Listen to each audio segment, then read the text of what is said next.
everyone, this is a presentation from Group 3C, introducing the media system in Hong Kong based on our discussion. Later we will look into 3 parts. First, a summary of media system in Hong Kong. Second, its strengths and weaknesses, and third, what we can do to improve it. So, shall we start? According to the book written by Helein and Paolo, media systems can be categorized into 3 models in terms of 4 dimensions: newspaper industry, political parallelism, journalist professionalism, and the role of state. In newspaper industry, we look into number and types of newspaper to analyze the market size. There are 52 daily newspaper registered, of which 25 are Chinese language, 12 are English language, and also Japanese language, and some bilingual papers. They belong to different types. Some focus on general news, while others specialize in finance.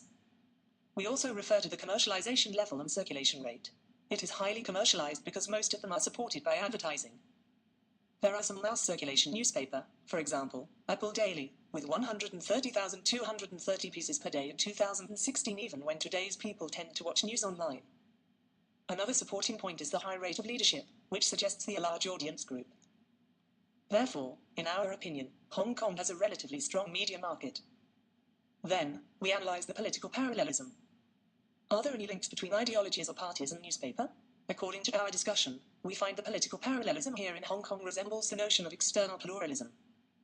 Many of them obviously have certain political tendencies or stances, like the Ta Kung Pao stance on pro-Beijing side, while Apple Daily is considered to be on pro-democracy side. However, there are still some neutral commercial newspaper. For instance, the South China Morning Post under Alibaba Group, and the Wall Street Journal.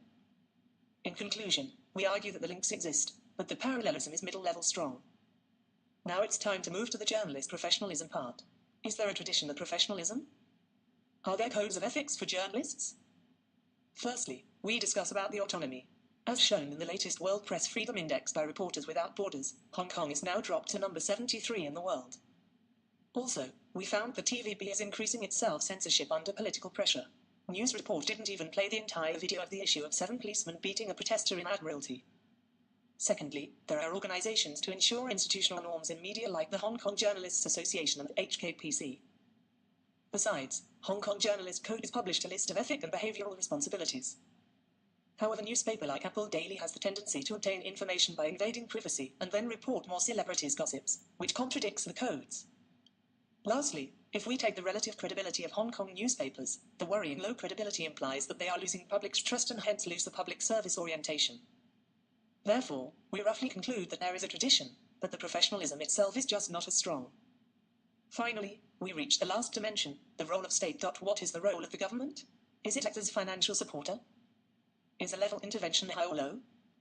We haven't found any persuasive information for the government directly giving out subsidies to ensure the weaker company's survival. The only government-funded broadcast is the RTHK, which operates 7 networks in Cantonese, Chinese and English. But it is not entirely controlled by the government, because it sometimes even takes an opposite side on political issues. In addition, there are only few pieces of legislation called Control of Obscene and Indecent Articles Ordinance by the government. So, we reach our consensus that Hong Kong government is not a supporter for the media, and there is relatively low intervention. Created using Powtoon.